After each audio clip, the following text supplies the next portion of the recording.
നമസ്കാരം. രാജ്യത്ത് പിടിച്ചുകെട്ടാവുന്നതിലും അധികമായി കോവിഡ് എന്ന മഹാമാരി മാറിക്കൊണ്ടിരിക്കുകയാണ്. കോവിഡ് രണ്ടാം തരംഗം രൂക്ഷമാകുന്ന സാഹചര്യത്തിൽ സംസ്ഥാന സർക്കാരിന് വേണ്ടി കേരള സോഷ്യൽ സെക്യൂരിറ്റി തയ്യാറാക്കിയ ദൃശ്യം model break the chain video പങ്കുവച്ച് ജിത്തു ജോസഫ്.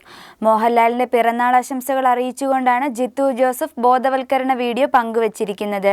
തന്റെ ഫേസ്ബുക്കിലൂടെയാണ് ജിത്തു ജോസഫ് വീഡിയോ പങ്കുവച്ചിരിക്കുന്നത്. വീഡിയോയിൽ തന്റെ കുടുംബത്തെ നശിപ്പിക്കാനെത്തിയ കോവിഡിനെ എങ്ങനെ ജോർജ് കുട്ടി നേരിടുന്നുവെന്നാണ് പറയുന്നത്.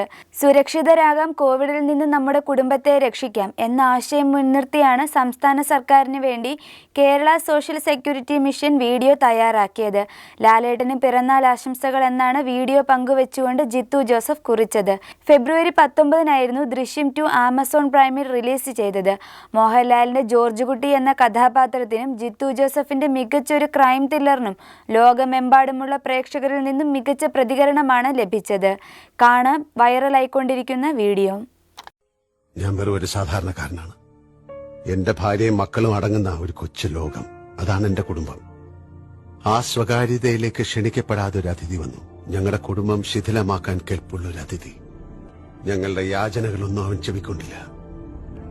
ഇനി ഒരിക്കലും തിരിച്ചു വരില്ല എന്ന ഉറപ്പോടെ എന്നേക്കുമായി ആ അതിഥിയെ ഞങ്ങൾ മടക്കി അയച്ചു.